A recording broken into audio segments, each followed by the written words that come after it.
G'day, I'm Debbie O'Shea, and this is the Crescendo Music Education Podcast, episode number 128.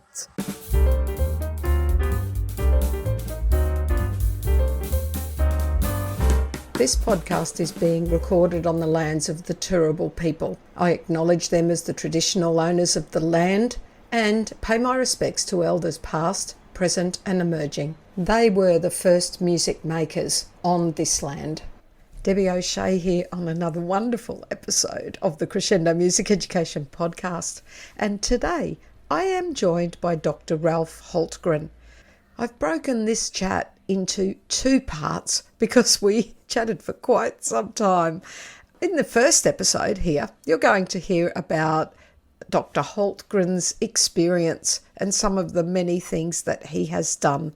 In his career, he's done many amazing things and has been the recipient of awards and well-deserved kudos. You can have a listen to a summary of that sort of stuff. But I think you're going to be very captivated by his views on music education. And I think you'll be finding yourself nodding a lot. Yes, I agree with this. So interesting to listen. Enjoy part one of my chat with Dr. Ralph Hultgren. Yeah.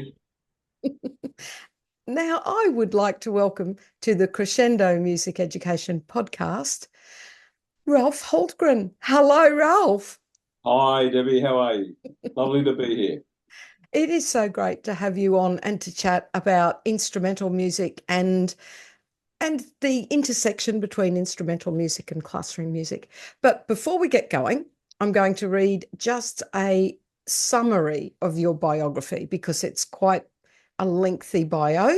So have a careful listen and you can jump in at the end and tell me if there was anything that I missed out. All right.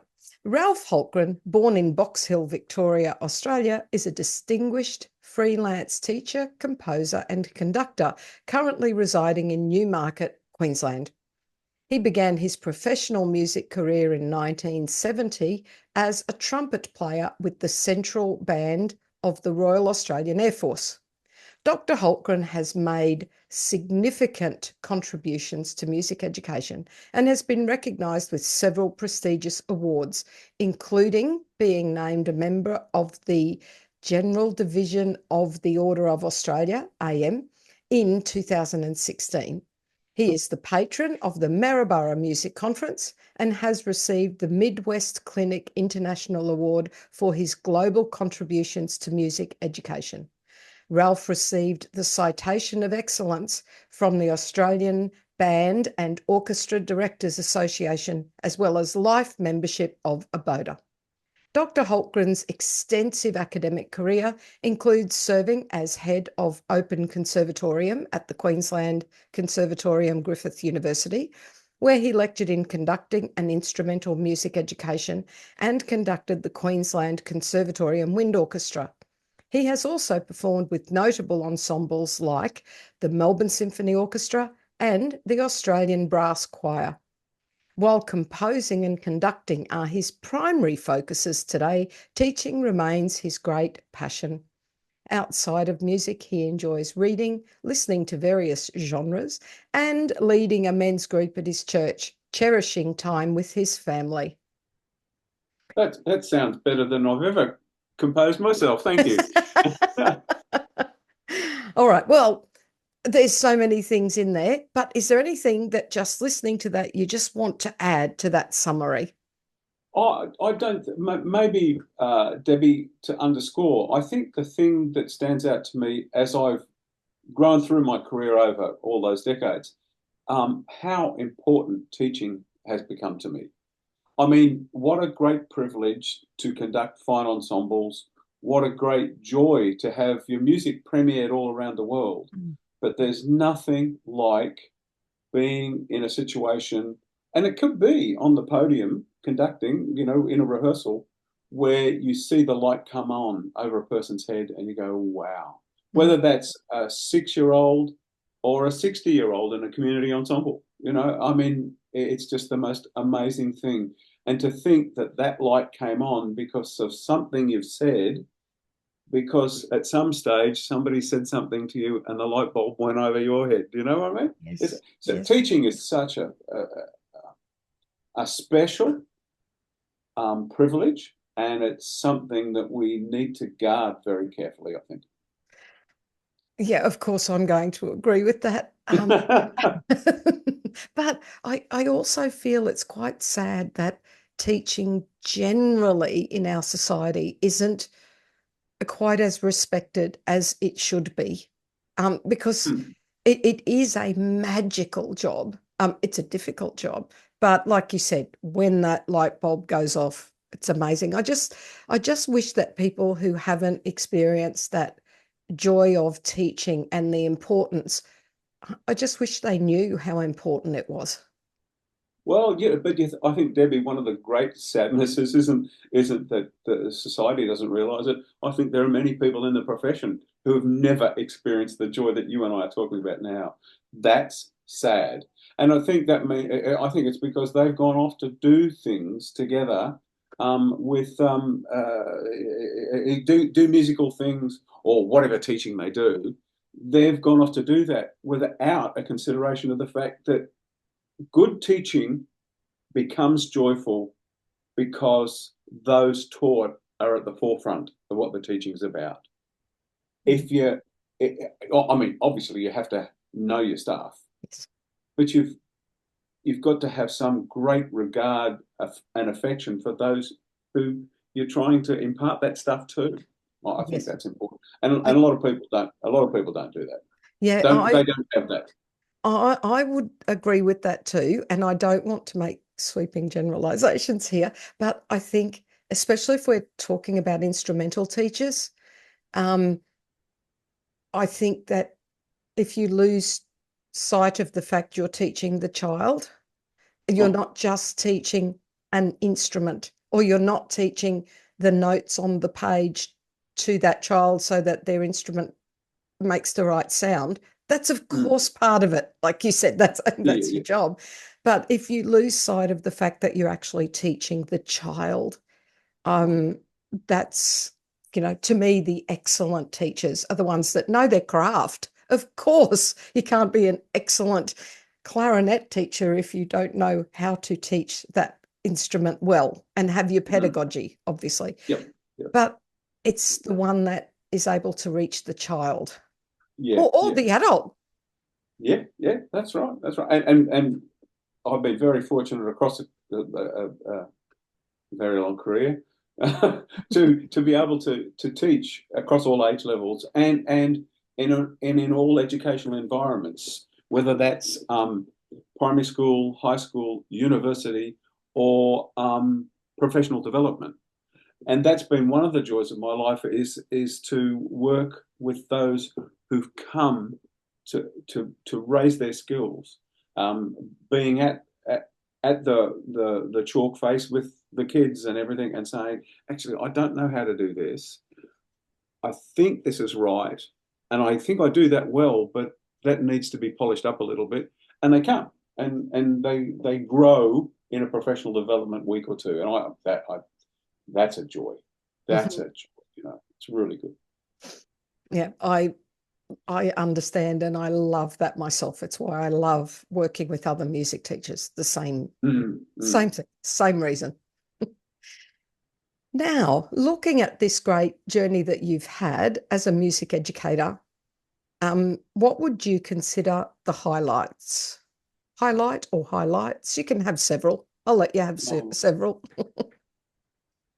oh, wow. I can tell some amazing stories, but I think the thing for me, obviously everything is that the further along the journey, the more things you can look at. But what I love, and I guess a summary of this would be the Melbourne Music Conference. And you having been there many, many times, you know what it's like. But it was Bruce Pearson doing a keynote address. And he said, what you need to do is realize you're here. you're here doing those light bulb moments for young people because somebody had the temerity to produce a light bulb moment for you. And what you need to do is go and thank them, you know? And that evening was the conference dinner. And after dinner, I had this wonderful experience of having a line of people at my table coming up to thank me. But the best part about it was that line of people would come up and thank me, and then they'd stand to the side and they would thank the person in that line that was a light bulb moment for them in school. So I'd been the light bulb moment for them, teaching them at university to go and be a band or orchestra teacher, but there was their high school teacher or their primary school teacher in that line too. And so it was like Christmas was the grumpy old uncle, you know, it was just wonderful, you know. But That's what a physical demonstration of the ripples that you've made that most of us don't get to see. Yes, yeah. And I just think, wow, you know, I mean, I thought when I stopped teaching school that my relevance would disappear because, you know, you're working with kids every day. And in a university environment, you know, you work with them in 2 semesters of 13 weeks. And, you know, there's not always the greatest commitment to what's being done. Whereas band and orchestra in school is a voluntary thing. Yeah. And coming to class at university is a compulsory thing. And so that you think, oh, well, it's not the same sort of thing. And one of your instrumental teachers you work with, you know, her and I, Carmen, we met recently, and she and I met for coffee another time, well, for tea actually, East India Earl Grey, and we sat down and we chatted about all sorts of things, and she did that memory lane thing. And I was in that memory lane somewhere. Yeah. You know, but it was all those other things. And now she's speaking with joy of those moments where she's helping change lives, you know. And we do. Music teachers change lives. And I would be so bold as to suggest there's not many people would tell the story of the maths teacher who changed their life, you know, but there would be so many who would talk about the arts teacher of some sort, and particularly the music teacher. Now, and we would say that because it's subjective, and our domain is music and music education. But there are so many that would be touched by an arts teacher of some sort because it allows us to touch into ourselves. I mean, Honegger, the Swiss composer, said to place black dots on white paper was a gentle form of madness about composing, you know. But Wagner said that music allows us to gaze into our innermost self. Now, I think as a composer, as I put black dots on white paper, what sort of madness am I finding as I gaze into my innermost self? You know, but so that's allowing those young souls in our charge to experience that to some extent, to be enlightened to some extent, to be empowered to some extent, to be engaged. You know, they're in the flow and they're going, wow, you know, and they finish rehearsal and they go out and they go, well, that was fantastic. And they try to explain the kid next to them in maths class what just happened. And the kid goes, oh, yeah. Yep. Yeah. You know? You've got to be in it. You've got to be in it because gratitude is something else that I should mention too. And it sounds to me like you're grateful for those interactions. Oh, yes, yes. And I think, you know, if I could summarize it, it's the fact that, like that experience after Pearson suggested you should give thanks to somebody, I think one of the greatest problems in teaching today is that the world has an expectation of what it should have, not an expectation to give thanks for what it's received. Do you know what I mean? We don't give thanks for what we've received. We have an expectation. That's why the teacher of today has more chance to be harangued and harassed by a parent for the child not receiving what the child should have received in the parent's view, whereas the teacher has worked assiduously to prepare that lesson so the child will receive what the child should receive.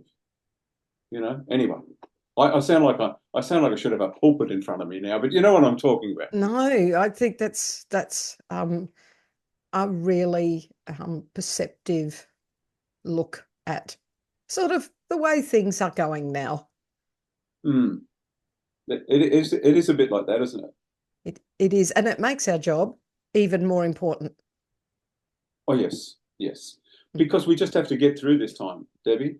We just have to get through this time. Yeah, what goes around comes around. Yes, that's right. That's right. It will. And kids are still loving being in band and orchestra and choir.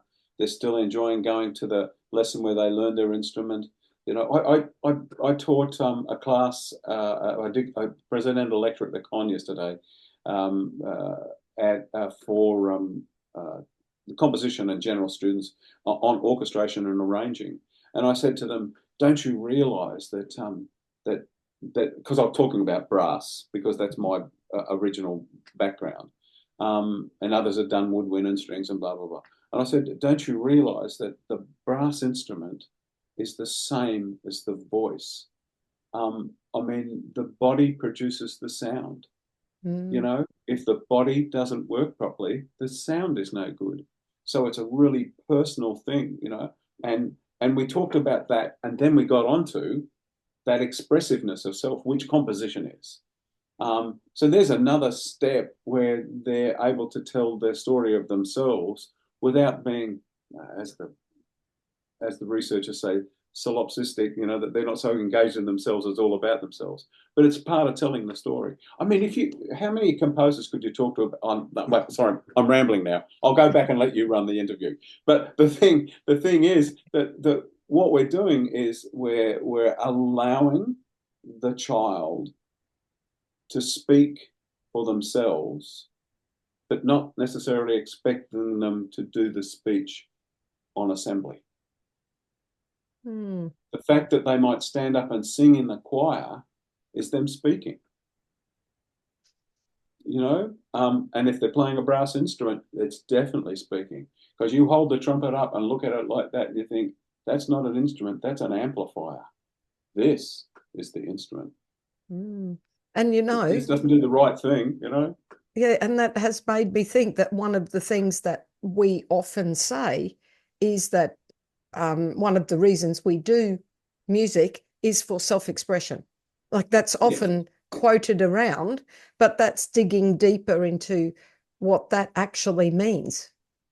Yes, it does. Yeah. It is actually an expression of yourself, even if you're standing up there with 50 other children. You're still expressing yourself, aren't you? But what's wonderful about that experience is that they're expressing themselves as a unit. So they're joining their individuality to make a community. And in that, I sound like something that should have tie-dye shirt on. Oh, sorry, Deb. Yeah, but look, I'm not wearing tie-dye today because I've got a pretty new dress, and I went, it's lovely. It's close enough to tie-dye, isn't it? Yeah. Anyway. Yeah. But you know what I mean. We have this sense that that sense of community, that sense of corporate activity. The Western world has become so individualistic that we've lost that sense of building together and doing together. There's too much of tearing down. And if I go back all those moments ago when we talked about music education and instrumental, especially primary music education and instrumental music education, that's primary school is where band and orchestra and choir and the classroom in music teaching, that they're like this.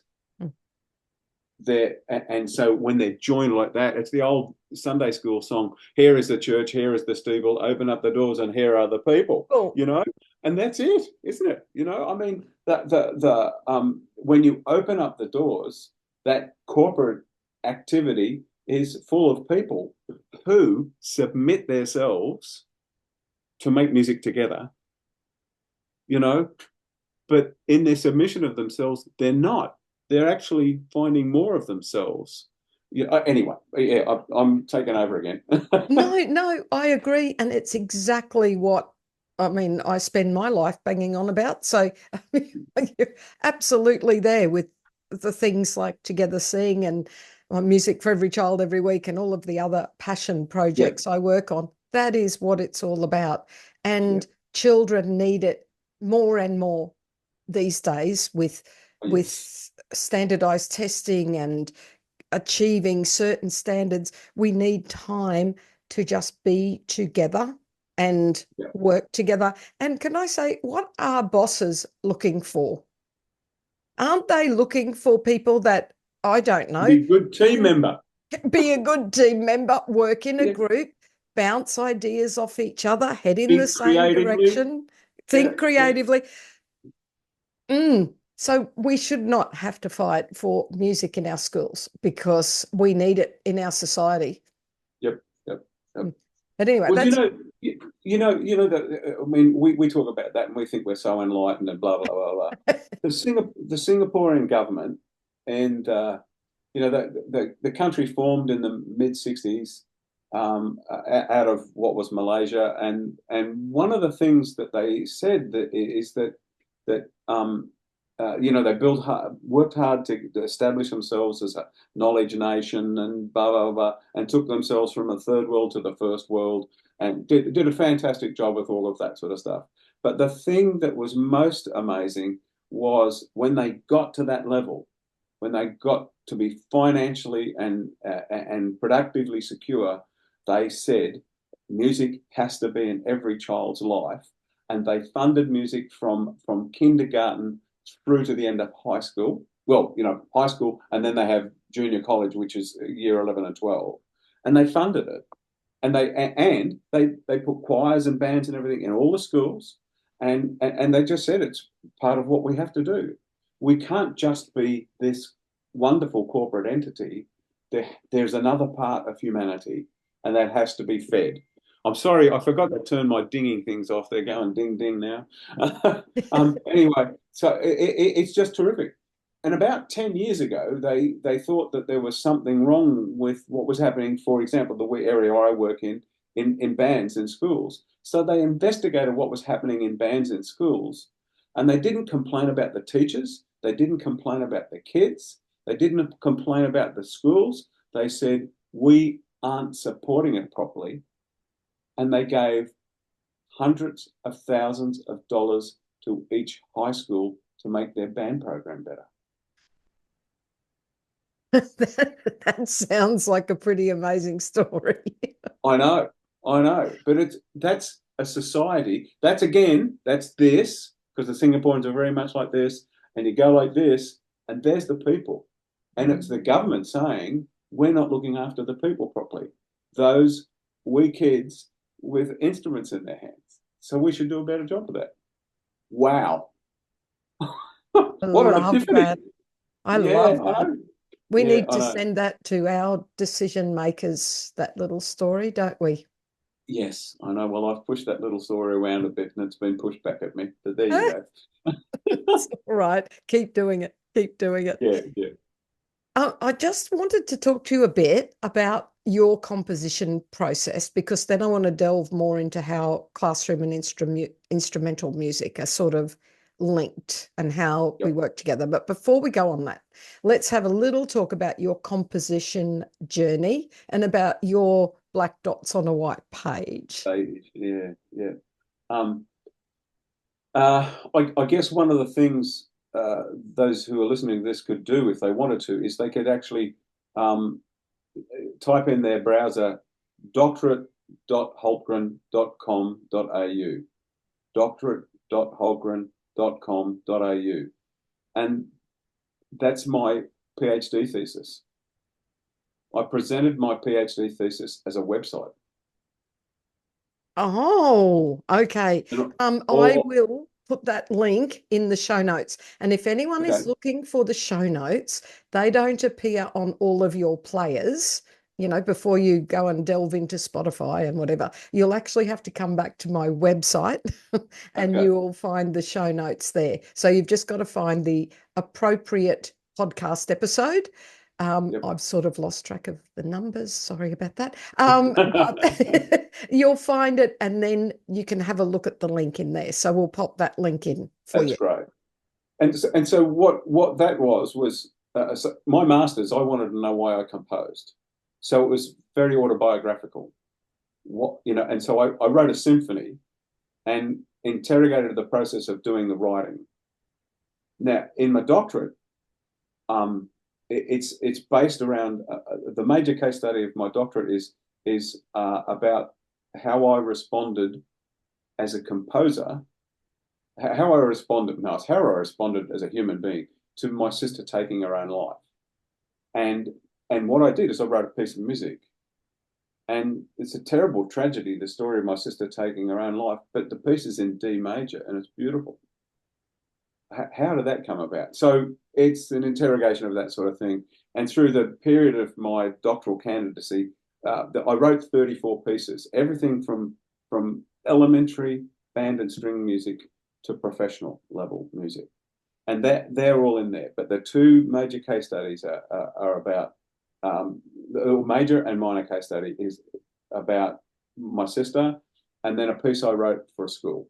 And what I do is it's the whole process. I talk about here I am sitting here at my desk, and I sat at this desk, and I had my computer running here and my manuscript in front of me, and I scribble, and I'd say type, type, type, type, type, type. I've just drawn up the pages of manuscript to write the score, because this is back before, this is in the Stone Age, just like chiseling. I didn't have Sibelius? music. Yeah, I didn't have anything then. I didn't have. I used pencil and paper, and through the doctorate process, I actually went to start to do engraving. But it goes step by step. So when I'm writing the music, I start like this, because I can't play the piano. I can do da-da-dun, da-dun, da-da-dun, da-dun, that one? No, yes, I know. And I can do that one almost well. And so I hear the sounds, and over years and years and years, I've developed them, and blah blah blah, developed my capacity to hear. I don't have perfect pitch, but I have pretty good relative pitch, so I can, pick up the manuscript pad and drag out the pencils, Oh my goodness. and off I go. For those people who are just listening, not watching, there's a big mug full of pencils. Yeah, that's one of four that are sitting on my desk. You Because do. when I get started, back in the time when because I'd have A3 pages of score paper, I would sit down, and first thing I'd do is I'd sharpen the pencils so that nothing stopped me writing. And and when it went blunt, turn it upside down, stick it in the, move the next mug of pencils in, so on and so forth. So the process is, because I can't play the piano, I'd never sit down and fiddle with anything. It would just run in my head. And, there are many that can tell you, Debbie O'Shea, that I've got lots of voices in my head, obviously, So, so somebody would say, somebody would commission me to write something, or my school ensemble was doing something. I thought, this would be lovely for them. So I'd write something. And a lot of people know me as a band person, but 4 of my 5 kids played strings. Oh. Mm-hmm. I've got a string quartet. My eldest is a cellist, my second eldest is a violist, and my 2 youngest are violinists. And Oh my my middle goodness. middle boy's the trouble. He's the grunge guitarist. So I've written lots of, I've got string orchestra music published in the United States that I wrote for Megan and Rebecca. Oh. And my 2 eldest, who played viola and cello, and and Julie, the wicked stepmother, who I wrote the piano parts for, and and that became a string orchestra piece. So yeah, so that there's lots of things that run around in the head, and they're everything from good pedagogical music, but good pedagogical music. Pardon me, I'll put these teeth back in. Good pedagogical music has to be good music. Yeah. I mean, if it's not good music, you can't teach with it. Mm-hmm. So that's the teacher's job. The instrumental teacher's job is to make sure that the music that they select has resonances with the method book they're using, so that there's 2 teaching opportunities every week. And therefore, if they've got selected good music, there's 2 music opportunities each week as well, not just teaching opportunities. Yeah, absolutely. Do I have that pulpit still going? Yeah, no, it's good. It's good. It's quite a good pulpit. Just keep it there. Okay. So when you've got a melody, so perhaps there's a little motif singing Yep. in your head, right? Yep. Which is great. That's what we try and teach our kids to do, is to audiate, to hear inside their head. Does that sound to you in the timbre of the instrument you want to write it for, inside your head? Generally, yes. Yeah. And so when I write my scores, and if your listeners go and look at the scores in my doctoral site, so the doctoral site has a tab for every piece I wrote, and it's got every sketch I wrote, and every manuscript score, and every engraved score, and where there's a recording, even if it's just a MIDI file, it's there as well. There's videos of performances and blah blah blah blah blah. So one of the things I talk about is when I write the sketch, that scribbly stuff that looks like chook scratch. When I write that, the less information there is on the page, the more sure of what I want. Ah. And it's when I go through and I say, okay, and I'm in a bit and it says, oh, clarinet's here. Okay, so I've heard the melody, but there's so much cacophony in the head, I've got to, it's that, Ralph, that part is the clarinet. So I'll write Cla, something like that. So yeah, I hear them, and I hear the rhythms, and sometimes it's a rhythmic construct that starts my mind running. Melodies, though, melodies are storytellers. They're narratives, Mm-hmm. If you sit down at the piano with your little kids and you play the Grand Old Duke of York, you say to them, be the music. They will stand up and march. Mm-hmm. You don't have to tell them to be a soldier. You Yes. just have to tell them to be the music.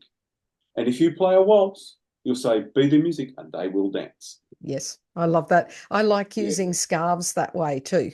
You put music on and you've got a scarf and you say, be the music, show me the music, and they will give you exactly what the music is. Yeah. They're more capable than we. Oh, yes. I worry sometimes that we don't train them; we tame them. You know what I Yes, mean? but we've got to be so careful, don't we, that we don't tame the creativity out of them. Yes. Oh, amen. Yes, you bet. That's the problem. And I think what we do, and I'm very, I'll try to be circumspect as I say this.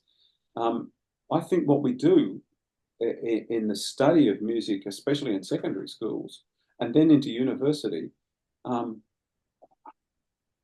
we take away creativity from them because the people teaching don't know how to teach composition because they can't compose themselves. Bless you all.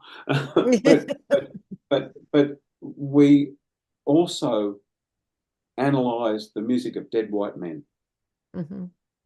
And what we should be doing is taking the music of those composers, wonderful composers, and showing the student what they did, and then giving them the capacity to harness those ideas and go and write something. And it can start with right, you write your little piece now with that little couplet of words in the style of Handel. Go and do that, But we don't want to do, we think that's an imperialist attitude or something, Well, no. Nick their ideas. Nick their ideas, I'm sitting with my manuscript pad and my great big mug of pencils, hoping eventually to come up with an original idea, Well, So there's nothing original on this earth. no. The 12 tones of the chromatic scale and all the variations in all the other musics, Anyway, yeah.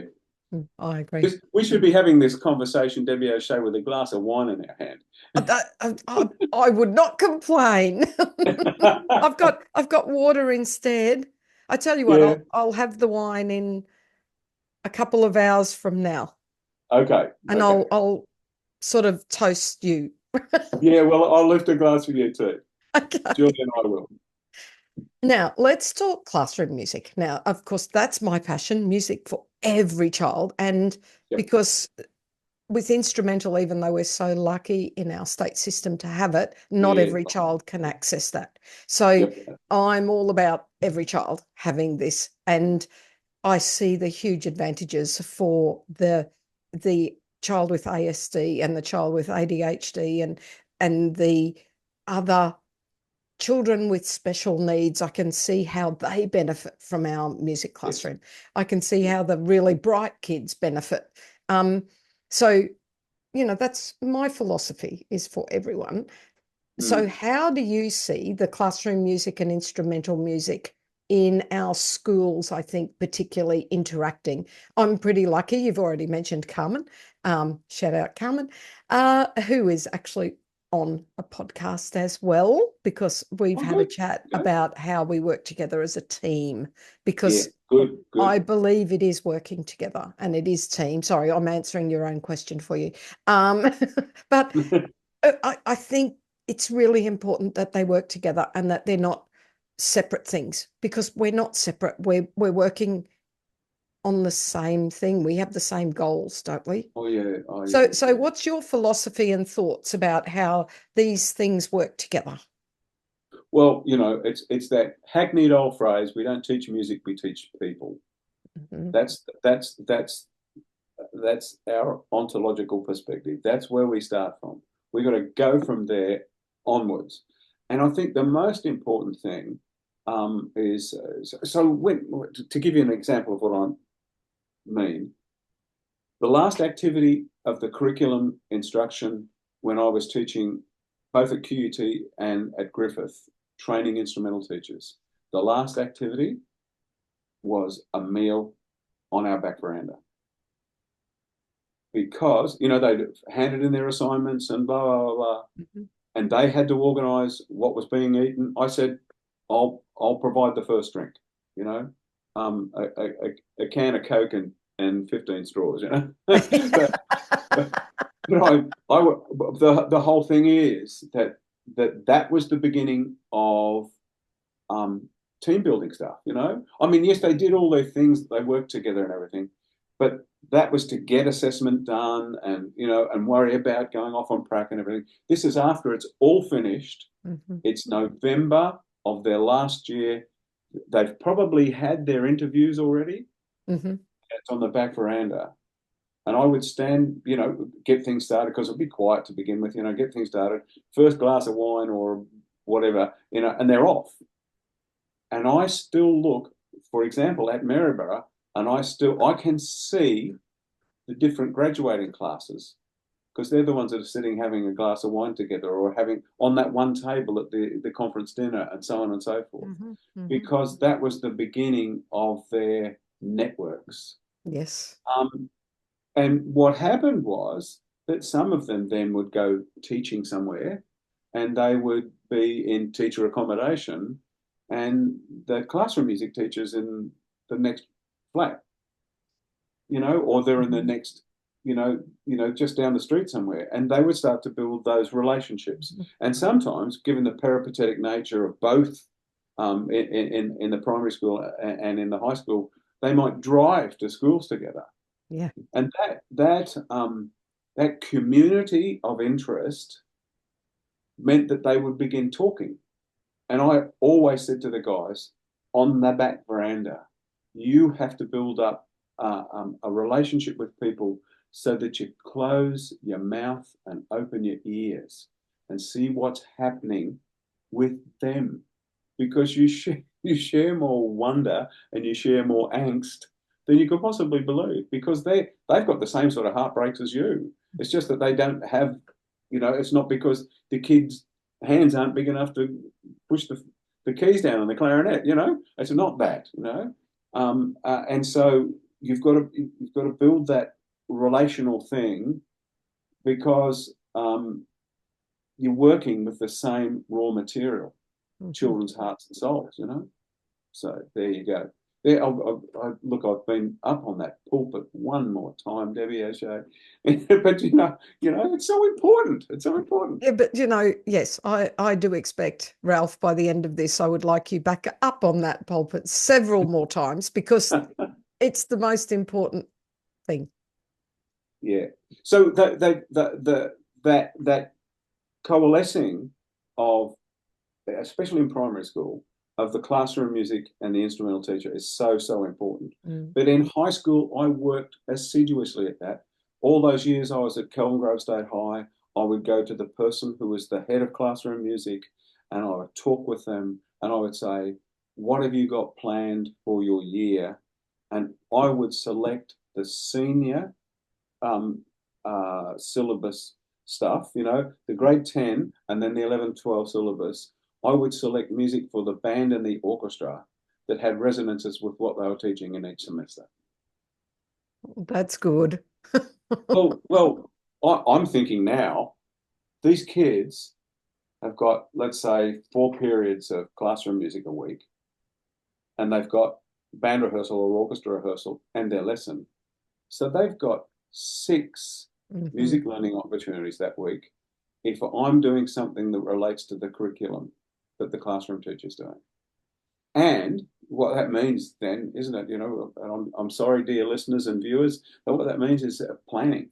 You have to take time to plan. You have to sit, and you have to take the child on the journey from the known to the unknown, because you've taken it as well.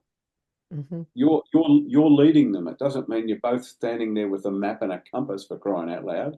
You're supposed to know where the pathway is and take them on it. Yes. So, yeah. And you absolutely have to, even if you're new to this job and you feel like you're only 5 kilometers ahead. You're still ahead. You're still making that plan for them. Yes, you are. Yes. I agree. Planning to teach. It's pivotal. And you never stop. No. So I've got to tell this story, of course. Okay. Rambling old man. In curriculum class at QUT, and what happened, the difference thing at QUT is because we shared the same campus. Music was at Kelvin Grove, education was at Kelvin Grove, and so what would happen is they do a 3-year, generally a 3-year Bachelor of Music, and then a 1-year graduate diploma. Well, they would go on their prac, but they'd still play in the Wind Symphony. Okay, with me. And I can remember one night, and I won't name names because he'll come and punch me. But I remember in class, curriculum class, I said that you've got to plan, and you've got to choose your repertoire and plan and write lesson plans for your rehearsal. And he pushed his chair back from the desk and said, don't tell me you write lesson plans for the rehearsals for Wind Symphony. I said, I do. He said, expletively deleted, So 2 days later, he's in rehearsal. Okay. And good evening, ladies and gentlemen, blah, blah, blah, blah, blah. And my lesson plans, I scribble my lesson plans on a notepad. And here's this dog-eared notepad with today's date. Yeah. And I handed it to the flute players and said, pass that back to so-and-so, who was a trumpet player, by the way. Pass that back to so-and-so.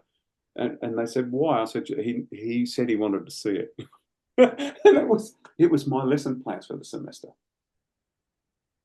That's gold. Yeah, no, and Yeah, when we finish and he recording, just, sorry. you got to give me a name.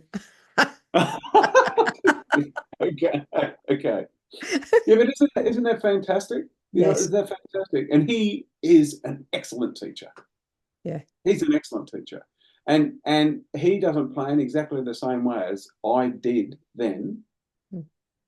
but that's because he's got the benefits of the errors I made and the things I got right and all the other teachers along the way. He's gleaned from them and become a better teacher than all of us. You know what I mean? Mm. So yeah, yeah. I think this is a perfect time for your nuggets of fabulous. Oh, So this is where I like to ask my guests their nuggets, anything, tips, tricks, ideas, repertoire, big picture, little things, anything that might interest the music educators that are listening. um, okay. I think in rehearsal, we have to remember that we are a teacher choir conductor. We are a teacher as a conductor. Mm-hmm. Okay. We're not something special because we got a white stick. Because sometimes I've seen so many people, they've got their white stick and it's obvious the Labrador's on holiday, because they're lost. You know, you know, we've got to realise. Sorry, but we've also got to realise that uh, one of the most potent uh, forms of learning is discovery. So we have to hand it back to the ensemble, hand it back to the student, and say, how was that?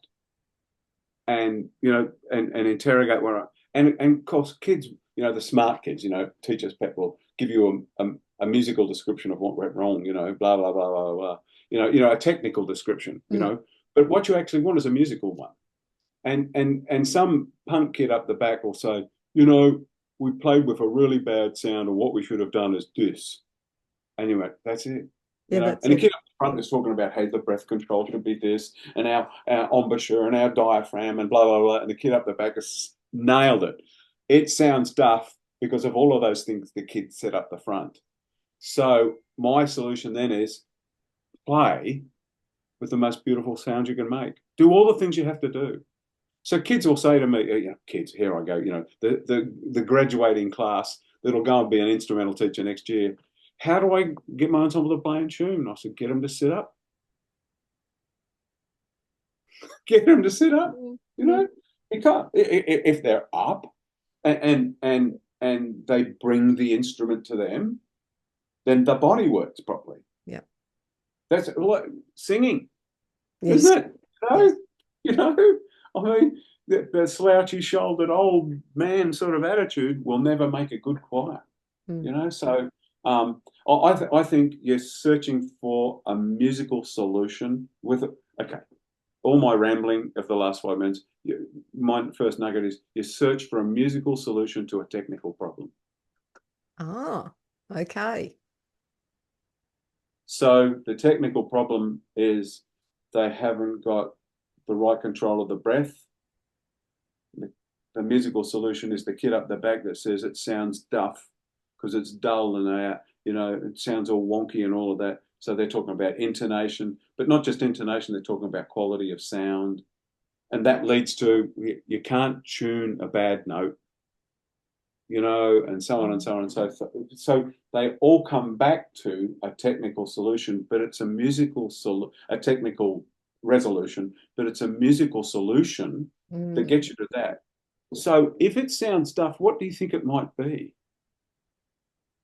And sometimes we just have to stop and rehearse and say, right, that's enough, ladies and gentlemen, sit up straight. So yeah, I do that. Mm. And as I say, you can see I've done this demonstration too many times, but I said, sit up straight, breathe into your tummy and project the sound at me. But when you've got the time, you help them discover that. Same solution, but you help them discover that by asking them musical things, and then they own that. Mm. And when you put together back to the community, if you put together that whole sense of community and open up, then part of that group of people are the teachers and the other part are the students, you know? And so there's that learning. So they've discovered over here as the student, and then they've discovered in their remembrance of what the teacher said, you know? So yeah, musical solution to a technical problem. How's that? Is that an all right nugget? That is a great nugget. That's a wonderful nugget, and I can see that applies for classroom music as well. Yeah. So how exactly. would you apply that? Tell me how you'd apply that in a situation. That's got you, hasn't it? Yeah, no, I think I think you actually have it's that phrase almost summarizes what good teachers or musical teachers do, really. Mm-hmm.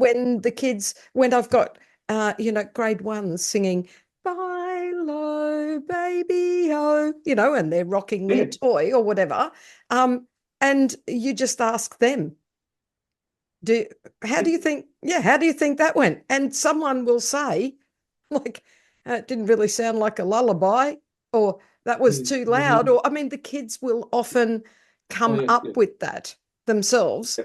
or even if how could, or going one step away from that is how could we make it sound more like a lullaby?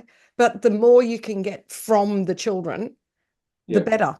And also non-verbals all the time. You joked Yeah. about your hair. Yeah, I just look at the kids and just do this. yeah, And they'll go, yeah, yeah, yeah, and then they all do that. And I go, hey, guys, you're 6 inches taller now. But the yeah. difference it makes to just remind them of those techniques. But yeah, the Oh, more yeah. that they can come up with it themselves, the better. Well, I say to them, you know, a composer academic in America coined the phrase, "The band is the mirror of the conductor." And I say Mm, to them, the first thing you have to have is you have to deal with your countenance. You have to have a specific presence, so that then you're the conduit for the music to go through. You're the composer's advocate then, you know, and that's an incredible thing. And so I say to my ensembles, if they're playing my music, the ensemble, whether I'm as a guest conductor or it's the one I conduct every week or whatever, when they're playing my music, they're my biographer. They have to mm. tell the truth. They have to tell the truth. They have to tell my story as truthfully as they can. So the end result of that is you have to practice, Yes, you yes. know? Yeah, you can't play that bit. Why can't I play that bit? Because it's technically difficult, blah, blah, blah, blah. Well, that's on page 25 of the book, isn't it? You know, the second and third exercises. Oh, yeah, yeah. Have you looked at that this week? No. Mm. Well, I tell you what a wonderful opportunity for personal growth. You've just found, I love it. you know? Yeah. And And also, as the can I give you conductor, one? Oh, sorry. Oh, yeah, yeah, go on. as the conductor, you have to take some responsibility for their sound as well. Oh, yes. Yeah. Oh, yeah. You were talking about how you've got to, that was being the composer's advocate, but it's the way, which was very well expressed, but it's the way you are holding yourself in Yes. in Yes. front of the group. Your countenance. Yes, Indeed, yes. indeed. You know, you bet, you bet, you bet. You know, I mean, so can I give you a simple thing? So in conducting teaching, so many people say, you know, you stand up and you got the stick in this hand, and this is the hand that you would hold the Labrador with. And so what do you do with this hand? And so young teachers will stand in front of the ensemble in the green room and say, now we've got to do really, really well. This is our time at fanfare and it's got to be wonderful. And Yep. you've got to remember all the things we did in rehearsal, blah, blah, blah. And the kids get out on the podium, on the stage. The conductor walks out, stands on the podium and goes like this to them. What does that mean? It means stop. Stop. Yes. So, nugget, you want a nugget? How do you find where your hand should be? Cross your heart and open your heart to the ensemble. Beautiful. You're inviting them in, and then you put the stick in the other hand and proceed to belt them up. So, but you know what I mean? You know, Yeah. and that's a simple physical thing, and that's like the countenance thing. So when Mm, things aren't working, I would say to myself as a young conductor, am I inviting them in, or am I pushing them away? mm. Yeah, I like I love that. That's beautiful. And I also think of in our class music situations, one of the highlights in my job at the moment is when I get to my whole school to sing. We have each term a whole school singing event. So I have my 600 children in the wow, full assembly and we sing. that's And fantastic, isn't it? there is something about standing up in front of them that is magical, the sound. And I can tell you that many of the other teachers end up having a silent weep, Yes, depending what we're singing and what the purpose is. Um, and so many people have commented, but oh, how do you've got complete control. Well, of course, we're creating music together. Um, and I've taken to observing other people, other teachers that get up and talk mm. on assembly or whatever, Yep, and yep, you yep. think they're walking up and you think, oh, you've lost them. You're not even there and you've already lost them because Yes, it's it's that they look whole defeated. They look yes, defeated already, don't they? Yeah, yes. yeah. You've got to look like you are ready to embrace what is about to happen. Yes, yes. So That's right. that So that there's a difference between being assertive and being aggressive. uh-huh. Okay, and one is so vulnerably assertive by inviting them in. Now I know there are many more mature of your listeners who'll be saying, "I've worked with that mongrel, and I still go to my therapist, and they've written reams about this, and I say yes, yes, but um, my genuine heart is the heart of the child, and how can I do, and I'm better at it now. So when I've often thought I'd like to put an ad in the Courier Mail that says, for all of you that I taught 25 years or more ago, I am sorry. You know, because I think I'm a better teacher now than I was then, Mm, but we'll never be the best teacher. We'll never be the perfect teacher. Um, but we'll be as best as we can be, and with as perfect perfection as much as can be, when they're the heart of our teaching, yes. not us. That's what it's got to be. Yeah. Yeah. Have you had enough chicken nuggets from me now? Well, I think they're just such good quality chicken nuggets. They're the breast meat. They're not the stuff. They're not the Excellent. stuff off the floor, Yeah, good, good. That's Oh, good. that's wonderful. Now, you may be aware that I have been working very hard on the fight for music in our schools, as several of us have been. And it is a little sad that we have to work so hard for the very existence of our profession. But Yeah. what advice would you give my listeners around advocacy? You have to learn to speak up. Hmm. It's as simple as that. And that's the problem. I guess that classic example, high school arts departments that are run by drama people, because their cachet is the voice. Their cachet is their yak, yak, yak, yak, yak. Their cachet is their control of language and all of that sort of stuff. You are required to be an advocate for music. You are required to be, because your advocacy for music is actually not an advocacy for the dots and dashes, the black dots on white paper. Your advocacy is for the child engaged in it. Yes. So this is not an either or option. Hmm. Okay, and if you're timid, well, do something about it. And you don't have to be like me or you. You just have to be able to prepared to, and so that's sorry, I'll finish the sentence. You have to be prepared to stand up and make your case. But that only comes with having provided all the information. And I can remember when my two youngest children were at high school, and one of my former students became the new coordinator of the instrumental side of things at that high school. And she said to me, you know, and I wouldn't go to the music supporters group because I'd intimidate, you know. And so she came and visited me. She said, we really need to get these new instruments and blah, blah, blah, blah, blah, blah, blah. So I said, you give me the information of what's in the inventory and what you need, and I will make the case. And so I went, and the parents were saying, oh, no, we should be doing some shiny thing out here and taking the ensemble on a tour to here. And I said, these instruments are so bad that there's mold in the old clarinets. And I had prepared my information to support her argument. But it's that preparation. Now, again, I know I'm a good advocate, you know, and I know I'm loud and I'm boisterous and a little bit rambunctious and occasionally stentorian, but I knew my stuff. I knew how I could advocate for her in that situation. And by advocating for her, I was advocating for those kids who would learn, you know. So that's what we've got to be able to do.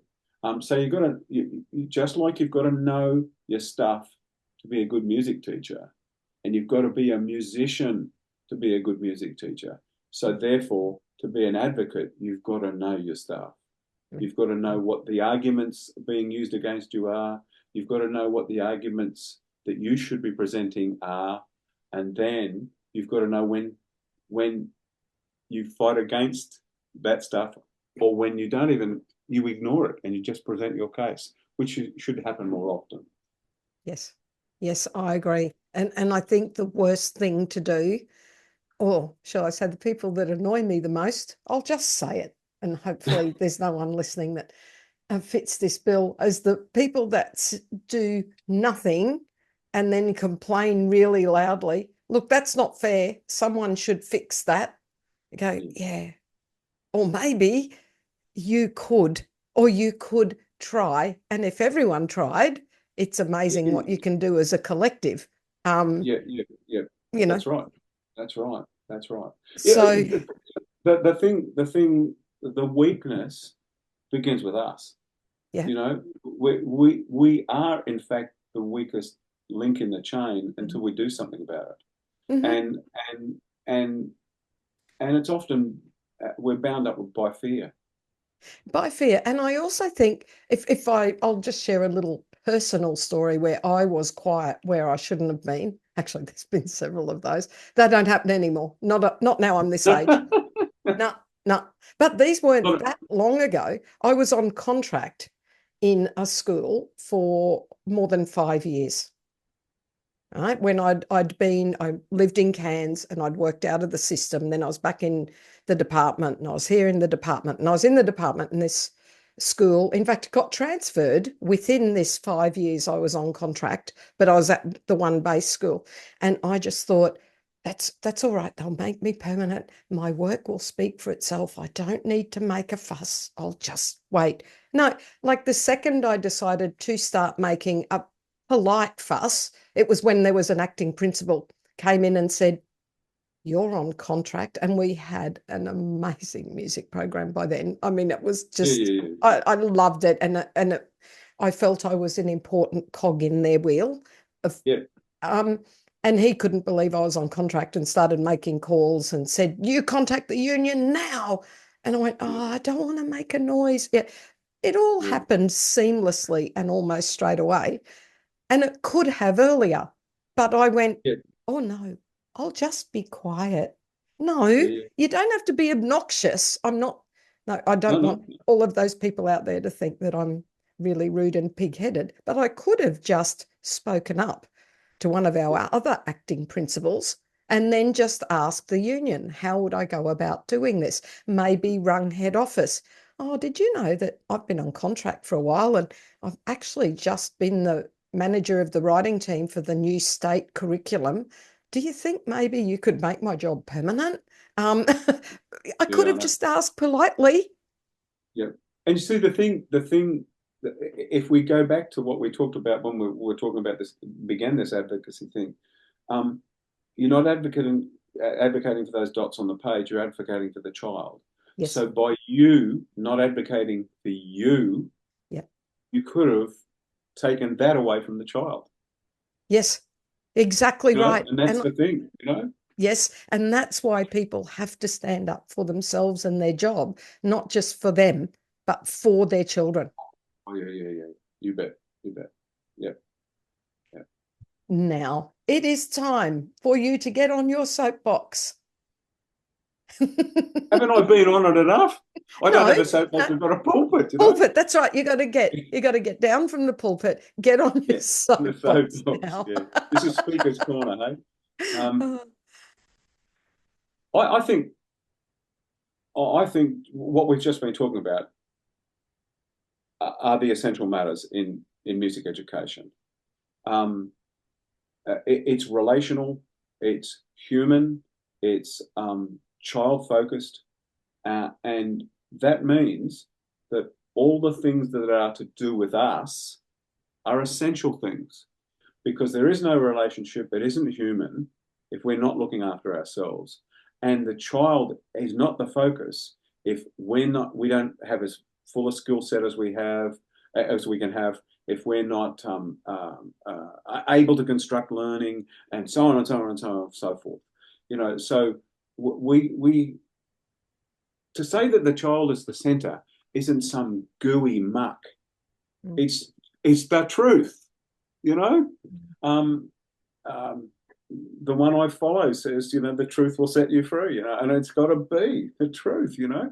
And what we've got to do is make sure that we keep coming back to the child being the focus. So when I was training at both QUT and at Griffith University at the Con, I was training people to become instrumental music teachers. My focus was always the children they would be teaching. You know, so the skill set that I was trying to help them develop within themselves, not force upon them, but help them develop within themselves. Because if they do, then they own it. They Mm. discover that skill set, you know. So that's all predicated on the fact that the child's the most important thing. Korai said, children should be led to masterpieces via masterpieces. So that, you know, go back half an hour, we're talking about good music. We Mm. shouldn't just play music that teaches them a skill. We should play good music that teaches them a skill. Yeah. And so the you know, to select good music is not to diminish the child. It's actually to enhance the child because the child is being given the finer stuff. You know, you know, we're not feeding them fast food. Mhm. We're feeding them, you know, meat and three veg. Sorry, vegans. But you Or know what I mean? the appropriate vegan substitute. That's yeah. Substitute. That's right. You know, yeah. But yeah, you know, so we're trying. You know, that's the center point. Well, Debbie O'Shea, I think that's the thing that I've learned over, you know, teaching from the last millennium until now. I think what I've learned is that uh, you know, I could pick up one of my scores and say, look at that. And they go, whoop de doo, you know. And I guess another story will help summarize that. I wrote a piece that one of my university students reminded me was autobiographical. It was called Trolls. I wrote a piece for primary school. You know, it's a level 1.5 piece for primary school. And I took it to a summer school. So we had the kids for a week, and the morning session was the primary school band, and the afternoon session was the high school band. And you know, we did this thing. And by Wednesday, I'd chosen the music that would be played Friday afternoon. And you know, and the kids had no idea that the name on the top right hand corner was the old dude who was out the front. You know, Right, right. so. So we come on Friday, and I said, "Mums and dads, nans and pas, brothers and sisters, we're about to play a world premiere. No one in the world has heard this before. your brothers and sisters, your children, your grandchildren are about to play a world premiere, and it's been my great privilege to write it, to compose it for this band. And we played the piece. And after the concert, this child, with a saxophone hanging from his neck, he walked up like this, he says, and he's got his music, and he said, "Excuse me," he pulled on my jacket. "Excuse me." I said, "Yes, young man. Is your name Ralph Hultgren?" And I said, "Yes, it's Ralph Hultgren." He said, "Wow." And he just walked away. But the focus of that piece of music was those kids. Yeah. A summer music camp, I'm not going to be written up in the Times music supplement. It was those kids, yeah. And all of a sudden that child realized that the person out the front who'd worked with them all week created that with them. Mm. That's, I think, and whether it's a brand new composition or it's the lesson you're teaching today, it's been created for them. Mm-hmm. Isn't that important? You think so? Oh, I think it's everything. Yeah. I think it's everything. And if you have that attitude, every day you go to work is magic. Yes, it is. Yes, it is. And it is. And I say that I'm not being all gooey, like Mary Poppins about it. I'm not being all. It's not because days are hard too. Days are hard, but if you can look back and on that day and live in those moments with the kids, that makes it all worthwhile. Yep. And it was those teachers 60 years ago, 55 years ago, that did that for me and helped that light bulb moment happen for me, that meant I've been engaged in that activity for the rest of my life. How good is that? That is fairly magic, and that is a beautiful soapbox moment. And I would like to thank you so much, Dr. Ralph Hultgren, for joining me on the podcast today. It's my pleasure. Thank you so much. Thank you to everybody for listening. Bye. As we know, laughter relieves stress. Don't lose sight of the funny side of life. Did you hear about the human cannonball? He got fired. Thank you so much for watching our Crescendo Music Education podcast. For more information about all things Crescendo, including membership and music education resources, visit us at crescendo.com.au. Don't forget to like and subscribe